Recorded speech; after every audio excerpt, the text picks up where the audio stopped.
On this edition of Gameball NFL Endzone, we're going to talk about the NFC teams and the conference division, predictions on wins and losses on the upcoming season for the 2018. So don't go anywhere. We just get started right here, only on Gameball NFL Endzone, and it starts now.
What's happening, everyone? Welcome to Gameball NFL Endzone, where the football season never ends. I'm your host, Michael Riley. And I'm your host, Luke Hartnett. Marcus couldn't be with us today. Once again, he had to go home, take care of family emergency. She's recovering from surgery, so thoughts and prayers go out to him and his family, and you'll see him next time on our episode, which is next week. So we're going to get into the NFC Conference wins and losses. We're going to start with the NFC East Division. We'll start off with the Dallas Cowboys. Luke, you have them going 7-9. Explain your record. They kept the coach Jason Garrett there. That's got Dallas Cowboys in a nutshell. They're about a 7, 8, 9, 10 win team. A few years ago they had that aberration with the 13 wins. I think it was an aberration. And then, still managed to get beat in the playoffs in the divisional round there. In a heartbreaking fashion to the Packers. But went 7-9 a year ago. They kept the coach. They kept the quarterback. They didn't really make it too big of a splash in the draft. Got them going 7-9 again for the second year in a row. Well, that's always the Dallas Cowboys. And they are inconsistent on being consistent sometimes. You could take it here and there on which side they go to ball. They go 8-8, 4-12, 13-4, 8-8, 7-9, whatever. Well, I'm going to jump right to it. I have the Dallas Cowboys going 2-14. I didn't like the way they drafted. I didn't like the offseason. I didn't like the way they cut Dez Bryant, which I thought was pathetic and stupid on their part, especially Jerry Jones. But we'll talk about that another day. It just seems like the Dallas Cowboys always find a way to dig themselves in the hole and never find a way to dig themselves out. And Jason Garrett is the only coach with a mediocre record that still has an NFL job. Most coaches will be canned. People cannot live off the past. They have to move forward. And Jerry Jones is going to keep him as his puppet as long as he's the president and GM, which he needs to be a owner and hire actual GM and a president so they can find coaches and all that to fit their needs so they can get back to the Super Bowl. I didn't like the draft. I like the defensive player, but they could have went receiver to replace Dez Bryant.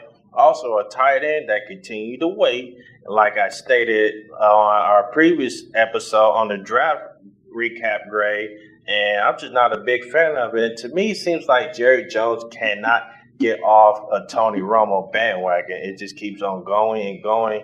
And I feel like Dak Prescott is not getting enough respect as the Dallas Cowboys quarterback going forward. And they always find themselves digging a hole. So this is the Cowboys' problem, and they're never going to get over it until somebody has the kahunas to tell Jerry Jones, hey, we got to stop doing this, and we'll move forward if we do this the other way instead of your way.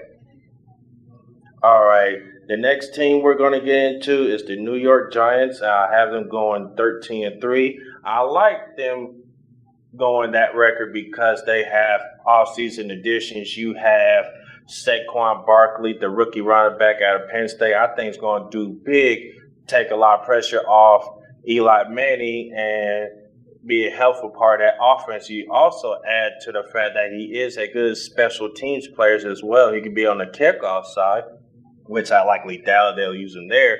I like the coach they hired from the Minnesota Vikings, who's the offensive coordinator, Pat Sherman. And also, they're going to change the defensive scheme. I like the way they're going. They're in the win-now mentality. I can see them winning the NFC East division. And my prediction, the Giants going 13-3. I got them going 6-10 for a multitude of reasons. They were just alpha. They got hit by injury a whole bunch last year too, mainly Odell Beckham Jr. and whatever else. But a running back's not going to. I mean, anytime you take a running back with a top 20 pick in the draft, you're essentially wasting a pick. You look at the former Penn State running backs. None of them ever really panned out the pros. Blair Thomas didn't. Johnny Carter didn't. Curtis Enos didn't. So he's got that going against him as well. These are all Joe Paterno guys, so I'll give him that much right there. But I mean, they might score a couple of more wins than I have them. Going 8-8 at best. I got them going 6-10 though.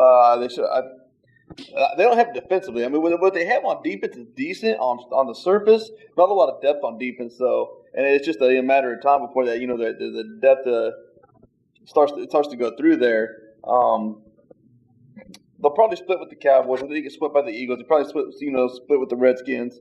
But basically, I have to see it to believe with the Giants. They wound up firing the coach last year, Bob McAdoo, a.k.a. Bob McAdon't. They got him out of there. So they got a new coach on offense in there, whatever else. And it's just one of the things I have to see it to believe it. Yeah, I agree with you on that part, but I feel like the Giants have something to prove. And you are correct about the Penn State running backs who was drafted in the top 20 and did pan out. But this is a different type of breed of running back in Saquon Barkley. He reminds me of, as I alluded to, LaDainian Tomlinson / Marshall Faulk, who can do it all. And they got acquisition on the offensive line side. If they tweak a little bit on that offensive line here and there, especially at the guard and the right tackle position, their offense is the sky's the limit for offense. Let's just say that for a fact. And their defense, they got good steals here and there in their draft, so that's why I have high expectation. And this is a win-now mentality. They fired their GM, and they got rid of all the other coaches, expanding being McAdoo or McAdon't, a.k.a. that's to his name B, so I like them going forward. Next team we're going to talk about is the Philadelphia Eagles. Luke, you have them going 13-3. The rich get richer. They had so much depth last year in the key positions too. I mean, they're pretty much the only team in the league that has at least a regular season MVP candidate at quarterback and a Super Bowl MVP at backup quarterback. They drafted well. They didn't really get hit too hard in free agency. They're the best team of football in my opinion. They're just 13-3. I actually have them losing the home opener in Atlanta. It's week 1 though, so. I think they come up with a bit of a Super Bowl high there. Atlanta's going to have a bit of a score to schedule with them. I do think that they will have home field in the NFC, so a potential rematch with Atlanta, given the Falcons make the playoffs as well. I would have that game being played at Philadelphia again. Not sure Atlanta can win there twice in 1 year, but yeah, I got the Falcons beating in week 1, but I got the Eagles going with a respectable 13-3, and I think they're the odds-on favorite too. If not repeat, they come out of the NFC. Well, I have them going 11-5. They did add some additions on the defensive side of the ball, especially at the defensive line. They traded for Michael Bennett at the Seahawks with a 5th-round pick, which I thought it was a major steal because the Patriots was trying to jump on it, but it was a little too late. They beat the Patriots to the punch. Also, they added another defensive line, Aloni Nata, the veteran. He's a little older. He can still bring that demeanor defensive line spot, but with age catch up with him, and Father Time is undefeated, so we'll see how that goes. And they also add some key players here on the offensive side, and they also, in my opinion, got the second best tight end in the draft, Dallas Goedert at South Dakota State, and they should keep on getting richer, and it adds up. We'll see how that happens, but in the past, after teams won the Super Bowl, they try to reload and make it a super team, and 9 times out of 10, they don't repeat as champions. So can Philadelphia define the odds? We'll see. But this year, in the game opener, I having a win against the Falcons. Then I have them going 3-1 in some areas. Then they fall off a little bit, but it just seems like they're not the underdog anymore. You got that Super Bowl chip.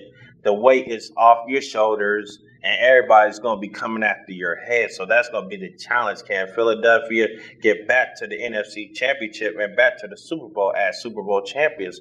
We'll find out and see. Only time to tell. So respectable 11-5. All right. The Washington Redskins, I got them going respectable 5-11.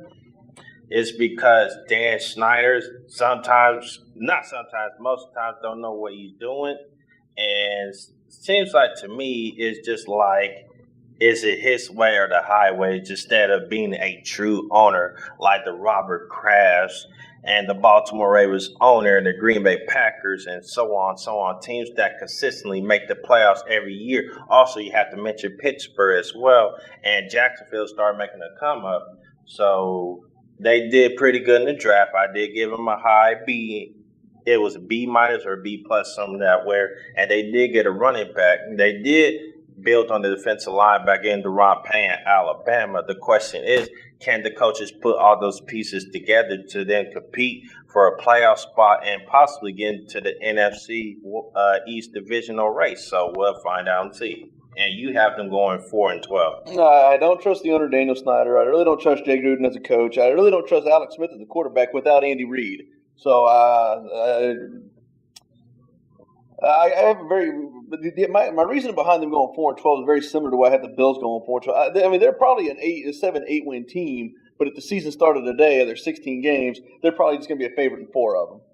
I agree with you. Dan Snyder in the last how many years has missed out on quarterbacks? He thought he had it when he drafted Robert Griffin III out of Baylor and with the second pick overall years ago until he hurt his knee, sustained concussions, and that turned out to be a bust for them. So let's see if Dan Snyder hit with the trade for the Kansas City Chiefs for Alex Smith.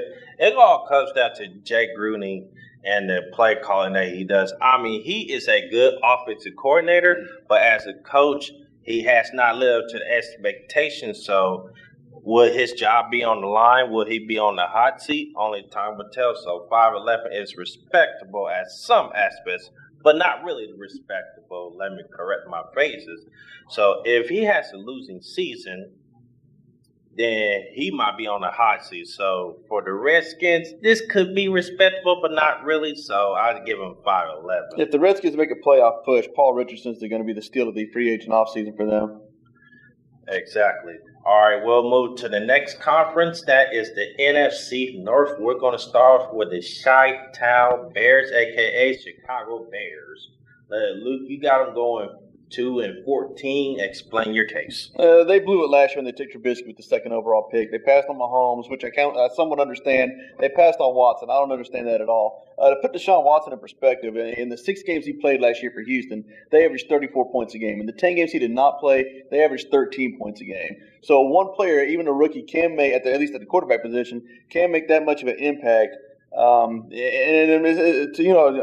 cut Trubisky a little bit of slack. He ain't got nothing to work with.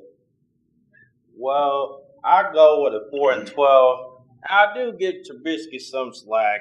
He was picked very high, but you gotta give the Bears some kind of slack because the coaching of John Fox. Let's just face it, he didn't have a winning season there, and plus he was in the playoff contention, so that was a disaster from the get-go.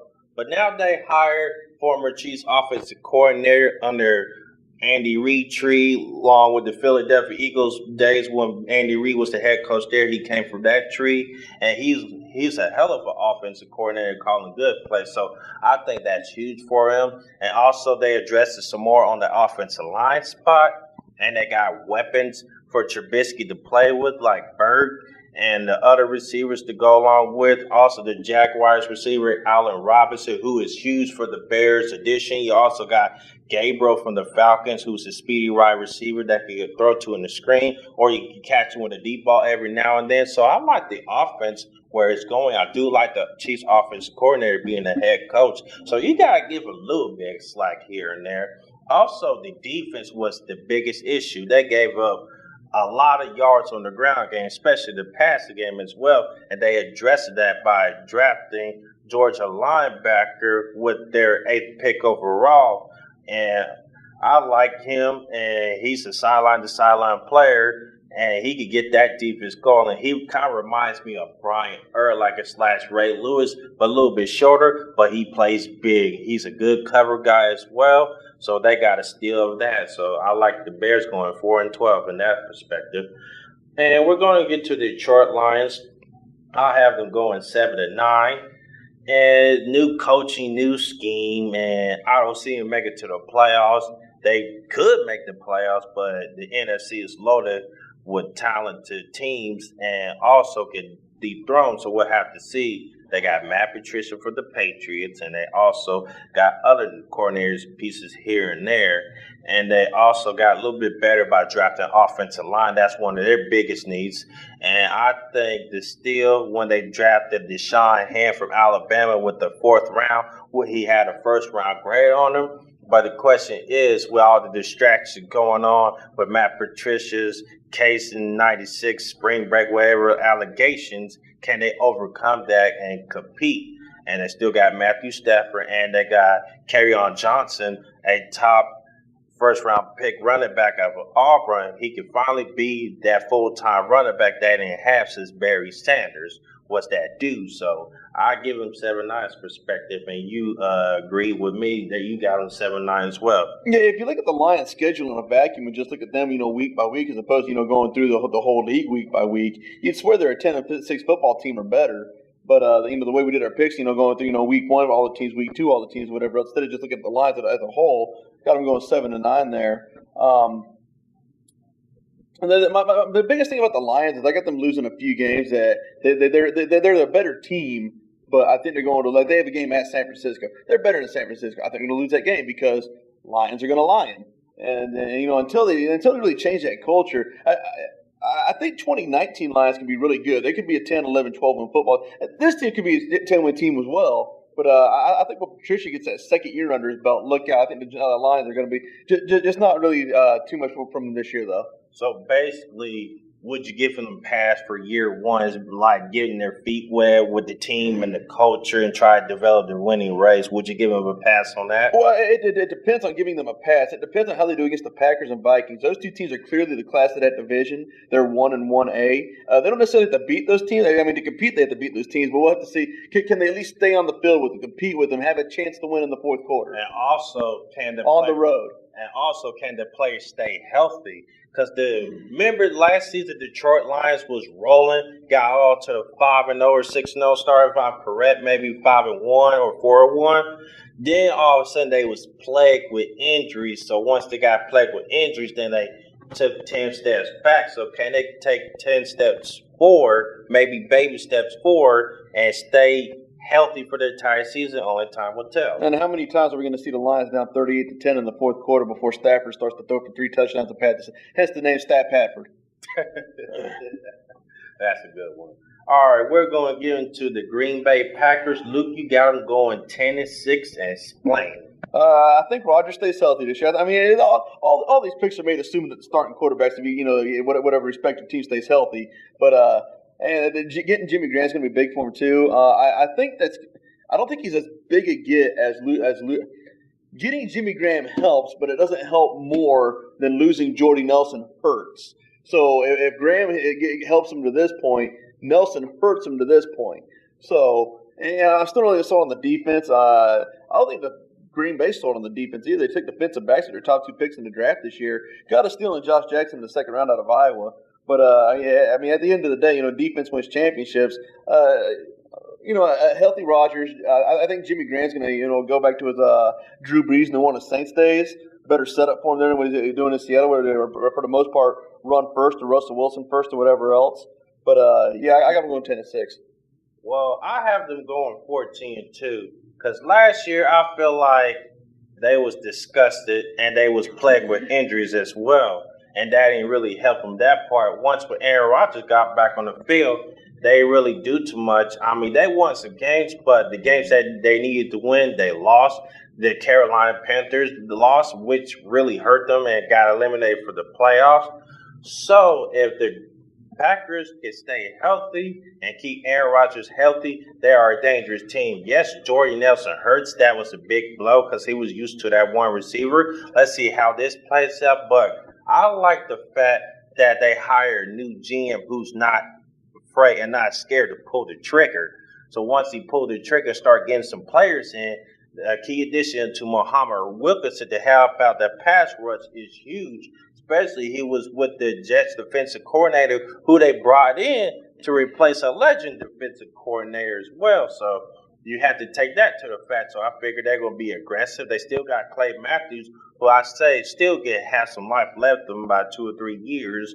You also drafted corners that had first round grade. You drafted Alexander from Louisville. You drafted Josh Jackson from Iowa, who also had first round grade or day one starters. So in the first few games of the season, I have them going 6-0 when I break down their schedule. But it's going to come down to them between them and the Vikings. It's going to be head to head. It's going to be a split game. So I have to go with 14-2 and possibly win a nail biter for the NFC North Division.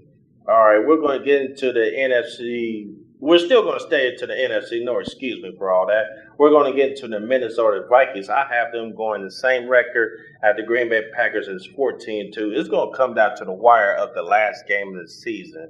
Or I have to look at the schedule again. It's going to come down to between the second game, the Packers and the Vikings. Whoever wins that second game more likely will win that division.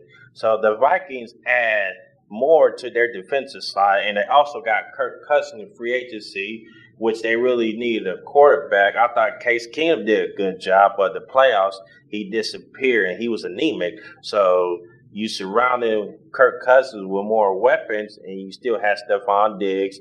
Dalvin Cook, I say, will have a comeback year coming off an injury when he exploded. So they got him coming back.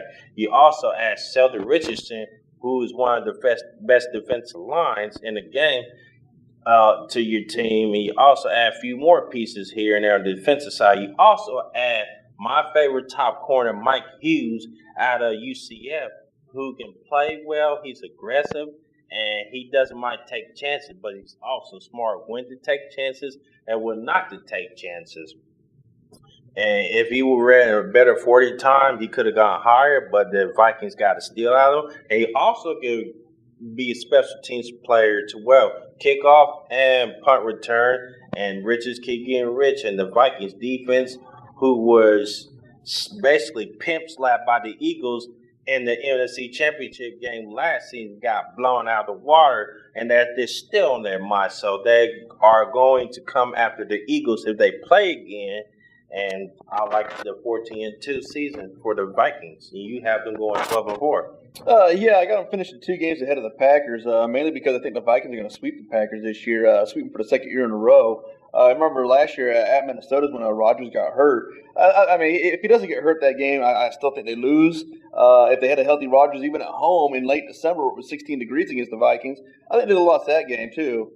Minnesota, got a great year out of Case Keenum last year. But what do? They upgrade the position significantly despite the great season they got out of Keenum, who, as we all know, didn't start. Sam Bradford's, the opener day starter for him.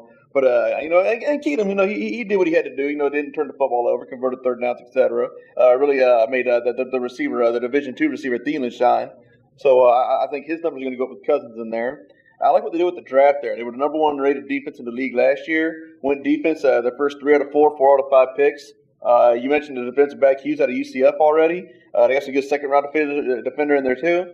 So they got a good quarterback year last year, but upgraded the position. Led the league in defense, drafted heavy on defense. And I think they sweep the Packers this year and finish 2 games ahead of them. Also, the 5th-round pick defensive end out of Tulane, I like him. He's a sleeper. Watch out. He could make a big impact for the Vikings defense. Okay, that will do it for the first half of the NFC scheduling wins and predictions losses. We're going to take a break. When we come back, we're going to finish off the second half when the NFC South and the NFC West divisions wins and losses. So don't go anywhere. Stay tuned right here, only on Gameball NFL Endzone, where the football season never ends.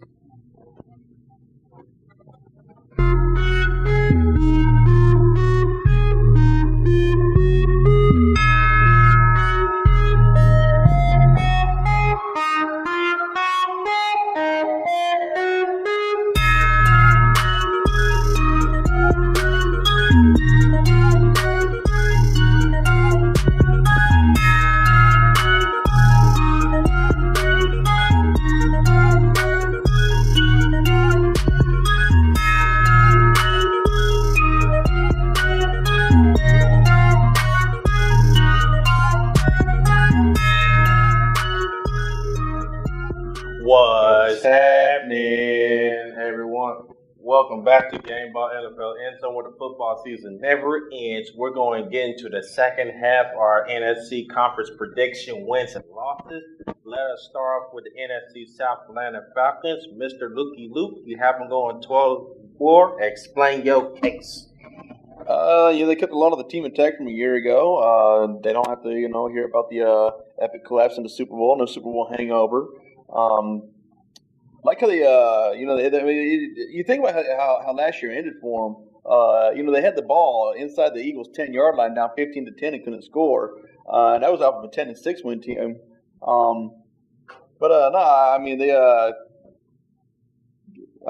They Super Bowl's gonna be in Atlanta this year. So the Vikings were came within a win of playing at home in the Super Bowl last year. I think the Falcons have the potential to do the same, or maybe even make it to the home Super Bowl game for them. Stacked division that they're in there, but I really like what they're going on with. They got one of the better quarterbacks in the game, and Matt Ryan. You never hear him mention the top 5 quarterback, but if you told me he's top 5, I'd believe you.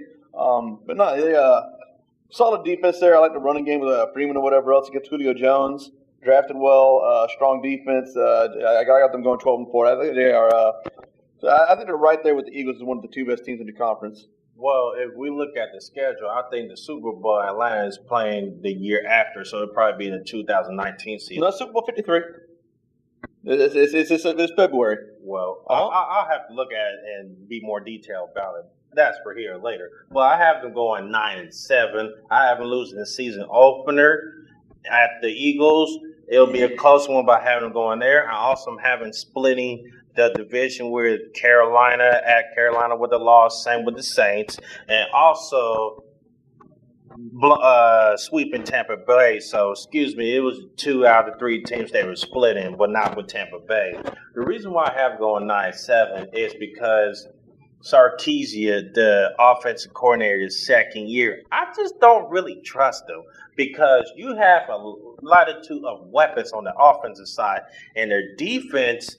They didn't really draft their good players in the first round defense. I did like Cam Ridley, though, out of Alabama, the wide receiver that was still there. I'm not knocking on that. It's just that the defensive line, that's where they was exposed at. You lost close games that you should have won. That was against the Dolphins you had no business losing to. The Bills you definitely had no business to lose. I recall if they lost to the Jets or they win on the road against the Jets. I have to look at it and see.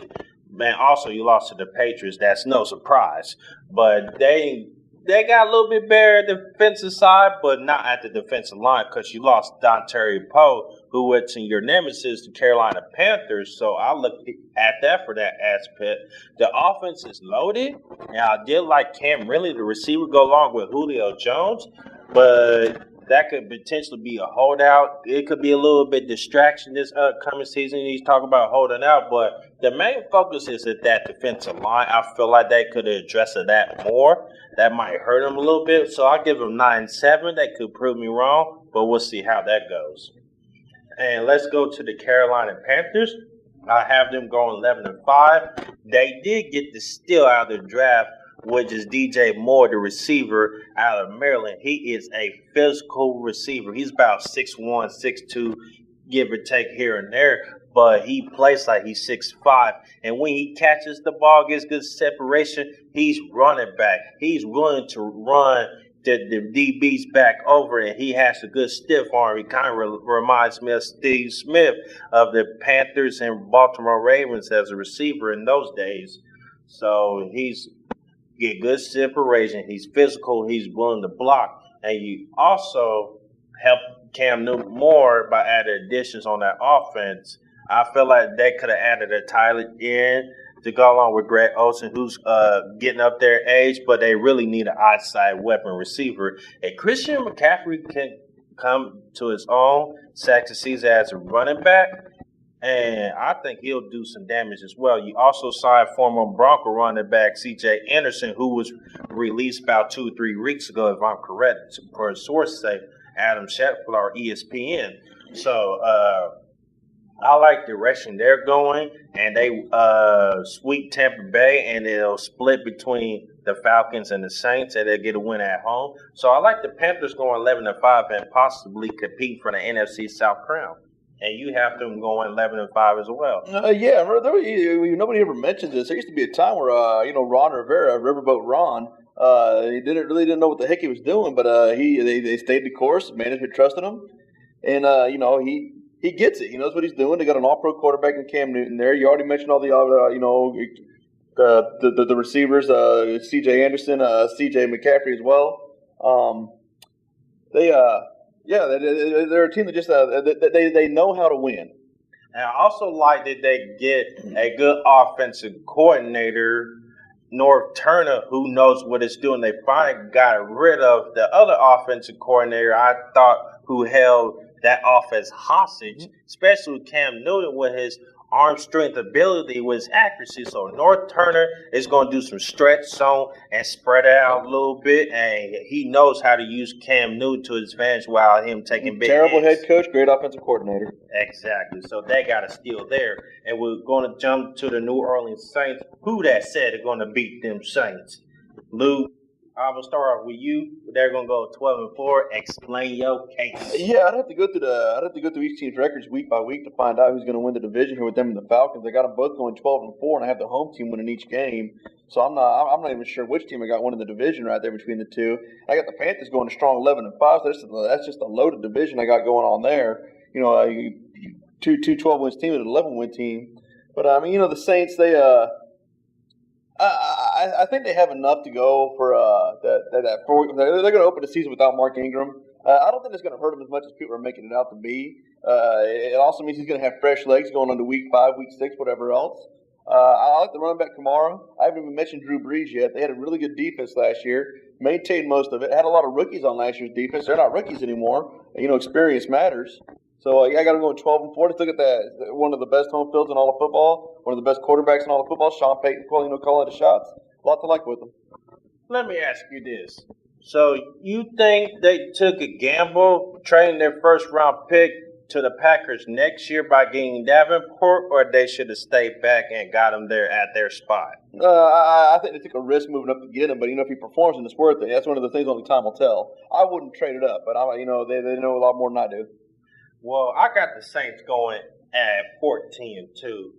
The riches keep getting better. You added Davenport to go with Cameron Jordan at the 2 defensive end spot. He is raw and he can get after it. So if you're working with him better on his technique and using his hands and getting off blocks in the running game and get to the quarterback in the passing game, he could do some damage. And I really do think that they took a risk, a big risk, trading up for the next year's first-round pick to the Packers getting Davenport. I feel like they should have stayed back. He would have slipped to them at that pick spot, but who knows?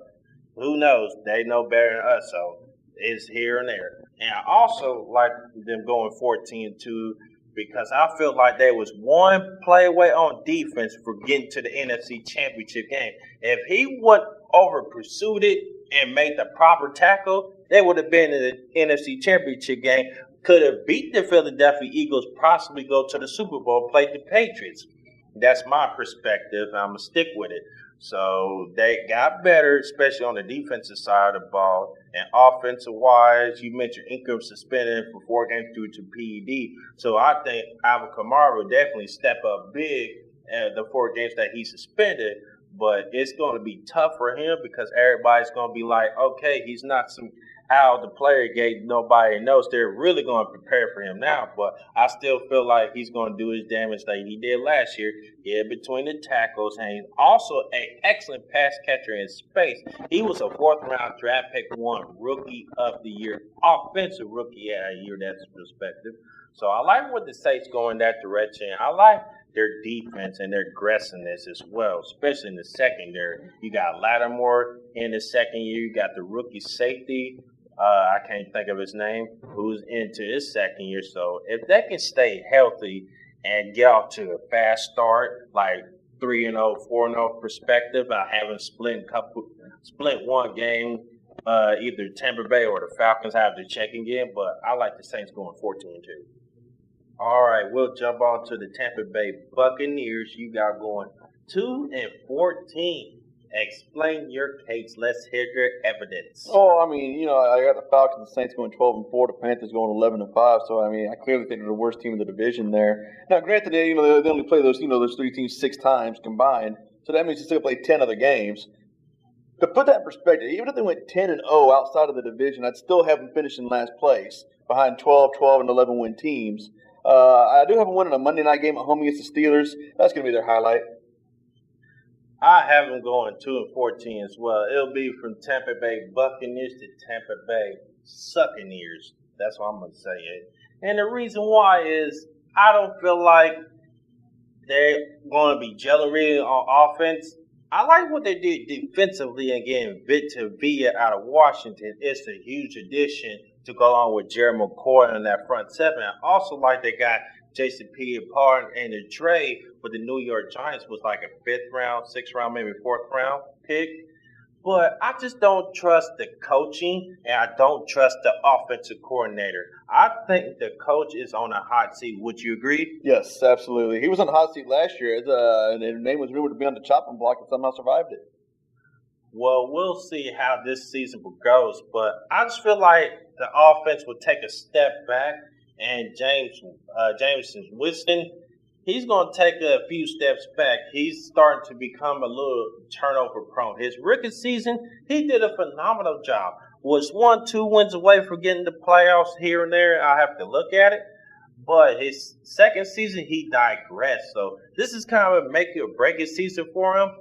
But it's just the coaching not put the players in the best position to succeed. And that's why they took a step back. He was out there gunslinging, but you like in a quarterback takes chances, but sometimes it can be too much chances. And pass, touchdowns, and interception ratio kind of went up this year, especially on the interception part.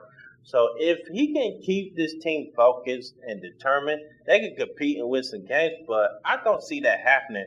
It's just that they got a tough schedule coming up this upcoming season. And while I looked at it, you got to play your opponents twice. You got to play other teams as well. So 2-14, I just don't see them having a winning record. All right, last conference and division. The team of that is the NFC West. Last division of the NFC conference is the NFC West. Arizona Cardinals. To start off with you, Luke, you got them going 4-12. They have just a torturous second half of the year there, and I think at some point Sam Bradford's either going to get hurt or get pulled. While I do think Josh Rosen was the most equipped to start week one of all the rookie quarterbacks coming out, still just I believe I have them going up to a decent like 3-4, 4-4 maybe after the first half of the season. That's November, December just it does no favors for them though. I have them going 1-15. It's just going to be a long season for the Cardinals. They ain't really wild you with their addition splashes. I did like their first 2-round draft picks. Josh Rosen, who I think will be a good quarterback for them. And I just don't trust Sam Bradford staying healthy. I think they wasted $20 million for 1 year for his service. I think he's not going to play to a full season. Something might happen, poor performance, or he might get benched. I do like Christian Kirk, the wide receiver out of Texas A&M. Now, this is a rookie wide receiver dream to go play alongside with Larry Fitzgerald, learn the techniques and all that. More likely, he'll be a slot player, but I think he'll be a good player. I think they have Tanner Garner, Rosen, and Christian Kirk. And I just didn't really like their draft and their additions on defense and offensively wise. And you let Tyrann Mathieu go, you let other few players go. I'm just not buying to the Cardinals this season. It's going to be a long season, and they're just going to take 10 steps back they can 10 steps forward. So I just don't like the Cardinals 16. I give them one win. Either I have a win against the Jets or home against the Seahawks. I have to look at and see the schedule, but they got a tough team going this year, so I don't really like it. And we're going to get to the Los Angeles Rams. We're going to talk about them. Luke, you have them going 11-5. Yeah, you look at all the offseason additions they made this year, headlined by Ndamukong Suh to keep leaving whoever, Well, I lost Sammy Watkins to the Chiefs on the offensive side of the ball. But they still got Todd Gurley coming back to quarterback there. I think Jared Goff is really starting to live up to his number one pick potential. Really struggled his rookie year then when he had Jeff Fisher. Got him out of there and insert Sean McVay. Sean McVay, youngest coach in the league, probably the sharpest coach in the league too. This guy's he's definitely ahead of his years as far as when it comes to wisdom. Thing about the Rams that it is definitely make or break. It's their last year in the Coliseum before the new LA Stadium opens up next year. A lot of these guys that they signed are on 1-year deals. So it's going to be as different as the roster is this year compared to last year. It could be even more so different the next year compared to this year. But you just look at it, they could have made half the offseason addition they did and still be the best team in the division. They won the division fairly easily last year, and I think they will again this year as well. I have them going 10-6. And they added some good players through a trade and 1-year contracts. But we all seen the past with teams add players from another teams that's really good, try to turn to a super team. 9 times out of 10, you don't win championships. This is not the NBA of super teams that's done it. So we'll see how that plays out. We'll see how they go and they can do it. They added Dominic Sue, Akeem Talib, Marcus Peters, Brandon Cooks, and they just keep getting better and better. They kept most of their offensive player intact, and except for Sammy Watkins, Brandon Cooks. Sometimes he could get separation, but most of the times he play physical with him, he can't really get separation. So you have to utilize positions here and there.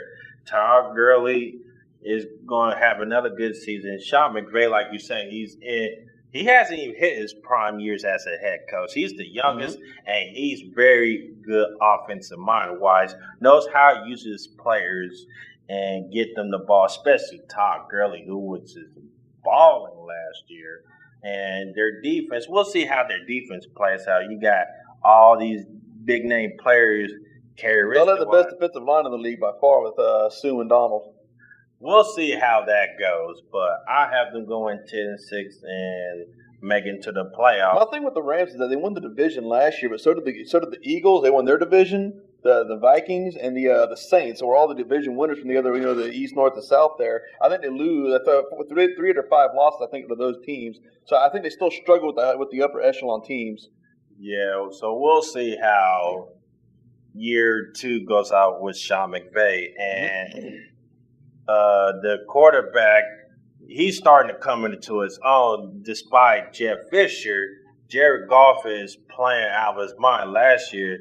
That's because Jeff Fisher didn't know what the hell he was doing. He's more a defensive coordinator than a head coach. Let's just be real.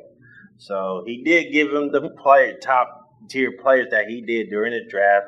And when Sean McVay took over, it was a wrap. So that's that coach know what he's doing. So let's see how it goes for year 2. All right, with the San Francisco 49ers, I have them going 10-6. The reason why is because key additions, Richard Sherman and Jimmy Garoppolo, I say will come out to the fast start in his second season as a 49ers quarterback. You also add McKinney, the running back from the Vikings, who could be an every down running back if he stays healthy like he did last year. And I still like the defensive side of the ball more, and seems like they're going to get Reuben Foster back due to allegations his accused, which is very false, and she came out admitted that.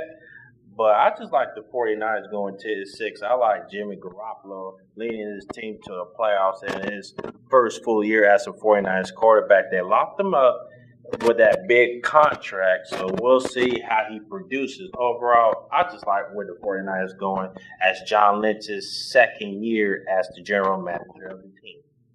And you have them going 7-9. Yeah, it's kind of a stepping stone year for them. They've been a bad team for basically ever since they got eliminated by the Seahawks in that NFC Championship game. They just kind of fell off the face of the football earth there. And this is kind of a bridge year to better things to come. It's similar to what I said about the Lions earlier. I think this is just going to be it's going to be. as far as I'm concerned, this is year one of Garoppolo. We got to see a little bit of him there last year, but he's having a whole offseason training camp. He's going to be the week one starter for him. So this is basically year one for him. I think when he gets into year two, I think 2019 could be another big year for the Niners there. I also think a little bit is being too much made about how they finished the year last year. They finished this year on a 5-game winning streak, but they beat the Bears. They beat 3 AFC South teams that made it to the playoffs. And they beat the Rams at LA when the Rams had absolutely zero to play for. So, the whole AFC South matchups, I think, was a bit of a fluke. Then you had the Bears and the resting Rams. So, that's basically what I said about the Giants earlier as well. It's one of the things, if they're going to do better than 7-9, I have to see it to believe it. Well, I also think they got something to prove. And you also got Kyle Shanahan, one of the best offensive mind coaches his second year. So I think he's got something to prove. Like, hey, we can compete with those guys. And by bringing Richard Sherman, that also helps with the young secondary and that defense. So I just see that they can make the playoffs. And those wins to AFC South, I don't think it was a fluke. I think they played excellent ball to beat those teams. The other teams beat themselves. So we'll have to see in that matter in year two for Kyle Shanahan. But overall, they had a good offseason. I like that they drafted Mike McGlinchey, the offensive tackle out of Notre Dame, who could potentially replace Joe Stanley. And he's very versatile offensive tackle. He could play right side. He could play left side. So we'll have to. They're going to start him on the right side, but he could be potential left side. So we'll have to see.